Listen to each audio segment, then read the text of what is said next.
A quick note on job security.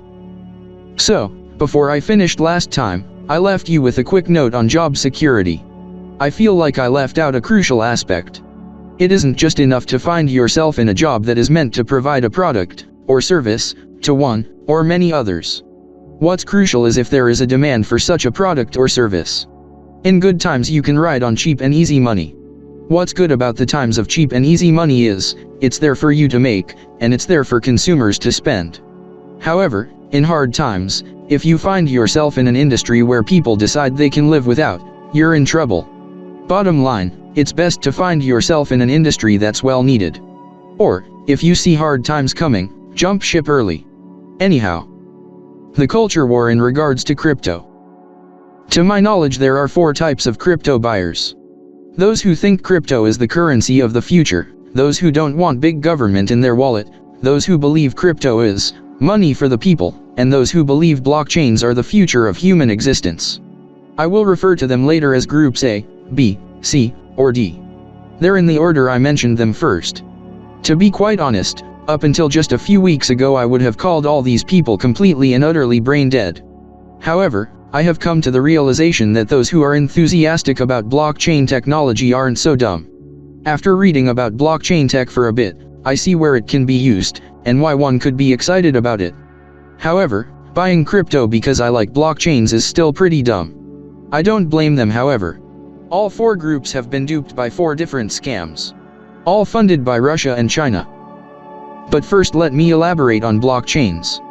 Blockchains are not crypto. Crypto uses blockchains to exist.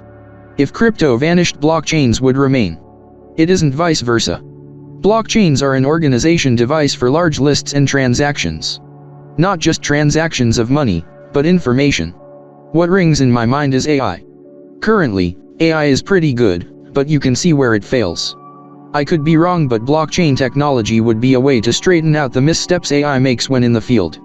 What I took away from reading about it from technology firms like IBM and the like, is it'll be the wiring of AI brains. It will allow AI to think more clearly. Now saying this, I'm not advocating to buy more crypto. Sell now if you have any, anyway. I spoke in an earlier chapter about how crypto is in no way the currency of the future. I went further to say it's not even a currency that meets today's standard.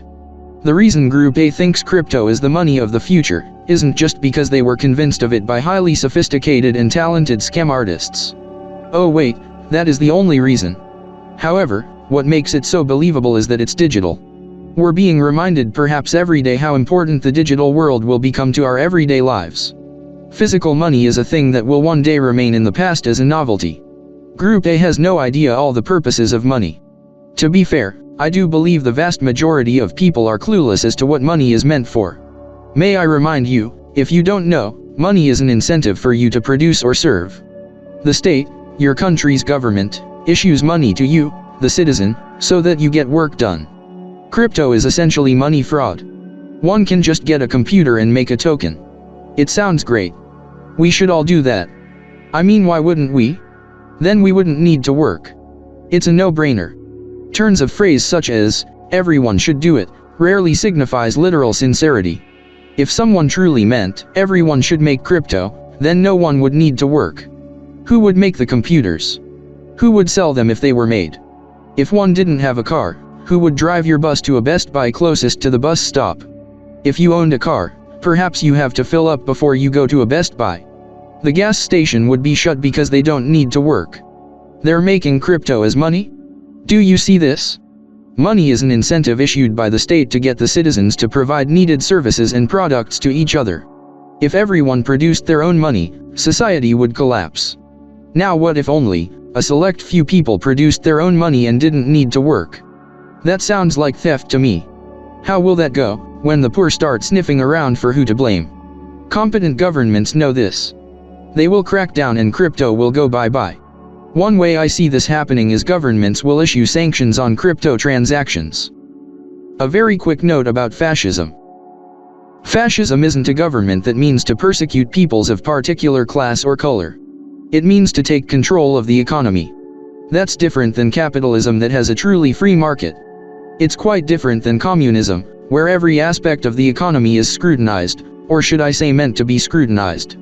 In communism, supposedly the production numbers down to the buttons of shirts are all to be pre-planned. You will continue making buttons, disregarding the fact that there were no order from shirt factories to match the supply. You will keep making buttons until your boss says stop, or until you're shot in the back of the head. With fascism, when I mean control the economy, I mean the fascist government dictates what industries can, or can't be invested in. There is a product needed, the government dictates how much it needs and you must supply it. Everything in between the supply chain is delegated down a chain of command. Good for wartime, but just like with communism, or countries who purport to be communist, the murder of dissidents and minorities is a byproduct. A less consequential element, but still a very important one. Like communism, fascism lacks of ingenuity and meaningful technological advancement. I'll elaborate more on this on a chapter regarding brain drain. Now on to Group B. These individuals have been convinced that keeping their money outside the sovereign is a good thing. It gives them a sense of independence. This sentiment reminds me of "Don't Take Our Guns, America." I don't quite understand what sort of independence they're looking for, at least not in Canada or USA. In contrast, I do understand the need for citizens of certain nations to have reasons to hide their money. In China, Russia, and Iran, they seem to have, at least, the right to own their own bank accounts. However, in Russia, the ever more militarized economy is growing more fascist every day. The way things are beginning to form in Iran and China, I also see a need for citizens to hide their money. The problem is, crypto is so volatile. Somehow, these people see their selected coin double then triple its price for no apparent reason today, to then drop sevenfold the next day. There is no talk of why this occurs. That's a real red flag, but at least they have money independent of the sovereign. I have a small riddle: how much independence does one have in their money if anyone can make it? I mean it literally, create it, generate it. It's great that you can make a token, but so can your gosh darn neighbor. If you're familiar with supply and demand, then you know that having more supply of something lowers its value. Your neighbor, by creating a token, is dropping the fucking price of your token.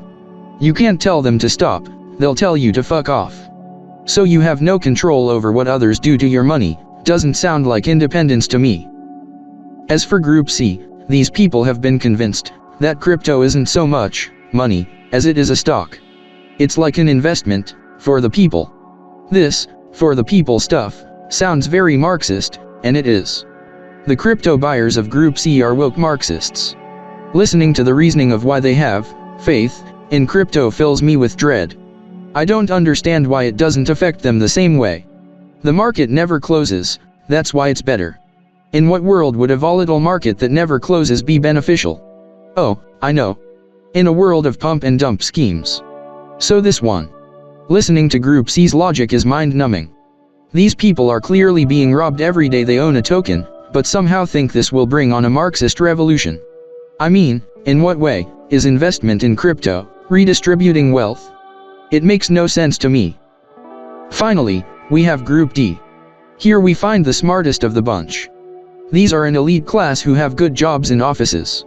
I think they're right to be excited for the blockchain. As I mentioned earlier, it shows promise.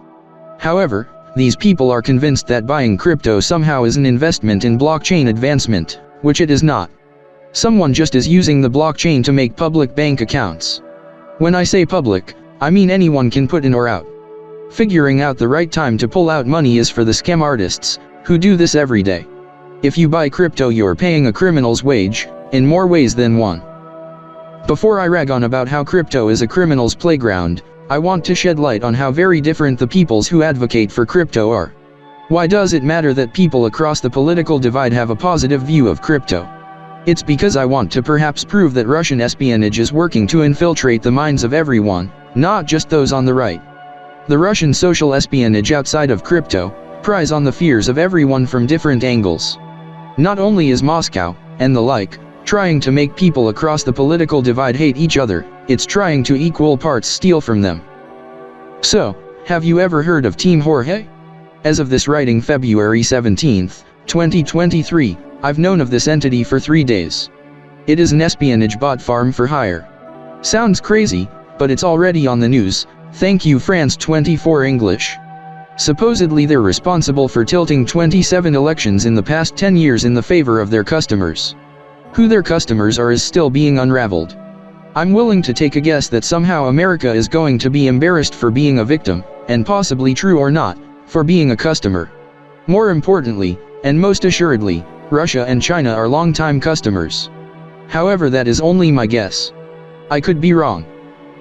Anyhow, on to crypto money laundering. To be quite honest, I know there is a place called Hollywood. What I mean is, I know North Americans love cocaine. A great way to launder your money and steal from idiots is make a cryptocurrency and make it popular. It's more than pump and dump. Henry puts in a mill. Joseph takes out a mill. They're across the border. Money exchanged digital hands without anyone noticing. That's how I understand the strange swings in the crypto market. As I said, it doesn't matter to me that druggies are allowing the well to do some cocaine for the weekend. The bigger problem is funding of terrorists, the ones who shoot up Walmarts, and the ones who are attempting to take half of Europe. Crypto aids in the avoidance of sanctions. This would enable Putin to pay Team Jorge to run campaigns to steal from innocent investors in the process. Yes, I'm saying if you're a crypto investor, you could be aiding in not just the war in Europe, but the fall of your own government. It's almost genius. I could be wrong, however, time will tell. Not much time, however. Next chapter I'll talk about Alexander Dugin and how his rhetoric style is spread across the political divide.